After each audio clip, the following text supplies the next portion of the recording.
everybody, how are you? Welcome. I'm Karen Barno, author of the Blue Rose Bookstore, the journey to healing. How's everybody? That was a mouthful, especially for me. Wanted to talk to y'all today about Thirsty Thursday. Now, I don't usually do themes, and I'm certainly probably not going to do a theme every Thursday, but I just kind of liked it because when I think of Thirsty Thursday, I think of thirsting for knowledge, thirsting for making a difference, thirsting for improvement and steady movement forward. So I want to talk to you today about, is your cup half full or half empty? Now my cup is overflowing. I have a tendency to swing to the more optimistic side, which sometimes does get me in trouble because there are some pessimistic people out there, or some people out there that aren't as freewheeling and sweet and kind.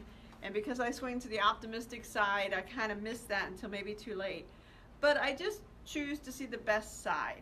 I choose to see the best side in people. I choose to see the best side in the situation, figuring everything, and I hold this as a truth. I hold this as one of my fundamental truths, that everything will work out for you if you believe in it. If you believe in what you're doing and you give it to the universe, it will come back to you with a cup overflowing. It's like I said, it's a fundamental truth that, and they call it the law of karma. What you put out, you get back. I'm not sure I necessarily agree with that. I do agree that what you put out positive, you'll get back positive. But I think sometimes we get a little over the top with that. Like somebody I know found money at a restaurant. I'd rather, I want to say like $50. I don't remember. We'll say $50 at the restaurant. There was nobody around that she could give it to. The restaurant was pretty empty at this point, and all she had was the servers. So she went over and asked the server, "Did you lose money?" The server's like, "No, I'm good." So, "Well, I found this, so here," and gives it to the server and leaves. So she went on Facebook and said, "What did everybody think?" And everybody's like, "Well, it's karma." Well, really it wasn't. How do you know that $50 wasn't for you to find and keep? You could have left a note. I found $50. I found money. If anybody comes looking for it, let me know. I think sometimes, we're so trying to appease karma when it isn't it. The universe sends things in your pathway, and we have a tendency to think, well, it's not mine, or it isn't meant for mine, it's karma. When in reality, it is meant for you. So when you find something, now you can look around and say, does anybody look like they're looking for it? You could wait a while, like I said, leave a note. But don't always swing to, well, I don't want to mess with my karma, because karma is totally different. Karma is how you treat the world around you. Karma is how you view you and what you're putting out. It's not, I want to please everybody so people will please me back.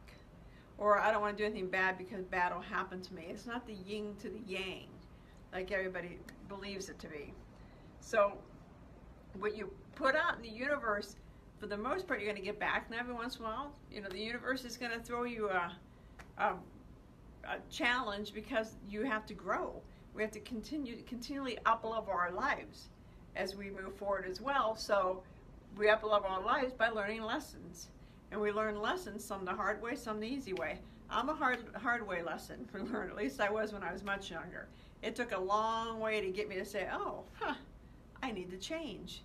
Now I think if you're more introspective, if you know who you are, if you have a strong belief system in who you are and what you represent to yourself and to your world, and how you think, then your cup is going to overflow because you feel good about you. No matter how dark the darkest days get, you still have to feel good about you, because the fundamental truth is you're a good person. Even I was listening to Oprah Winfrey over the weekend, Super Soul Sunday. I can't think of the gentleman that was on, but he was an attorney, and his book was Have Mercy or Mercy something, but he only defends death row prisoners. And he, over the course of years, and he seemed like a pretty young guy. She said his age, but I don't remember. I think over the course of his career, he's helped 20 to 25 death row inmates get off. And the thing that he found the most stunning is it didn't matter what crime they committed, and this is death row inmates as a whole, Didn't matter what crime they committed or how heinous it was, they all had mercy. They all were more giving than he would have ever imagined. He was talking about this one prisoner getting ready to die, be executed. And he was talking to him, and the guy's like, "Can I get you anything?" And he says, "I've been here for 25 years in this prison in solitary confinement, and nobody has ever asked me if I want anything. And now before I die, everybody asks." That's sad. That's sad that became his truth. So you have to have mercy. You have to, and this isn't a death row debate at all, but you should really look at the Super Soul Sunday show that was on last Sunday, which would have been, today's March 31st, so we're back to Sunday.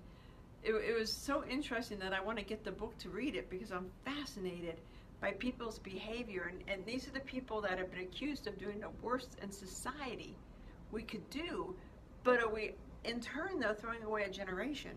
That's a discussion for a different day. I really walked away with a lot of ponder points.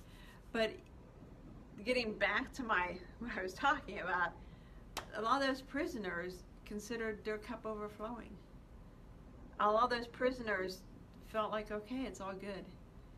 So it's your view of life. It's your view of yourself. And I just find that so many people don't like themselves, or so many people are so negative towards themselves, so hard on themselves. And if you say to them, "Is your cup overflowing?" they'd be like, "Oh no, everybody's stealing from me, everybody's doing this, doing that," because that's their belief system. And your belief system is how you were raised, how your parents were, how the people around you were. And like I said, when I was younger, I was much, much more negative than I am now. I have totally turned around and become a very positive person because I learned the power of the universe. And we'll talk about that a lot on Monday, starting Monday. But I learned the power of the universe and how to have the universe support your cup to overflow. How to have the universe, how to work synergistically with the universe. Because when you're working with the universe, things just flow, and that's what they call it, in the flow. And when you're working against the universe, then you're not in the flow. You're not accepting and saying, okay, what lesson am I supposed to learn here? And if you don't learn the lesson, it'll keep repeating over and over until you do. Or, you might be learning the lesson, but you didn't quite lock it in the first time, so they come back with a little, the first lesson was a big slap up the side of your head. Now this message is just a gentle tug of, we went through this 2 years ago, and I thought you really got it, but it seems like you didn't. And you're like, I got it, I'm good. Because the next time, if you don't got it, it's going to be a huge slap upside the head and probably fall off the chair or something. So get in the flow. Understand that the universe wants to support you. Understand that your cup will overflow if you allow it to overflow. If you believe in you, if you believe that you're a good person, if you believe that you're here for good, if you believe what you do is good, then it'll flow to you. And don't get into discussion, this or, nitpick yourself. Just believe in you. And if you don't believe in you, follow my videos because I believe in you. You spend time with me over the next year and I will help you believe in you. So a year from now, you're like, yeah, I am unstoppable. I am a badass. Let's work together on this. Watch the videos. Understand that what you think was put in there by other people. So let's unravel it so you can put your own thoughts in there. You can have your own vision of your future. You can reframe your past, redesign your past, so you can have a much better future. And so you quit getting in your own way. So if you have any questions, or I also want to invite you to join my new group, Possibilities Cafe, on Facebook. I'll be spending a lot more time on there starting over the weekend. It's kind of a group with more open-ended discussion, so we can talk more. Facebook, it's more like me talking and you responding back, but I like conversation. I like to understand people. So see you over on Possibilities Cafe. You can jump over to my website, KarenBarno.com. If you're watching this on my Facebook page, please give me a subscribe. I'd much appreciate it. If you have any questions, let me know. Otherwise, have a great day, and I'll talk to y'all tomorrow. Bye-bye.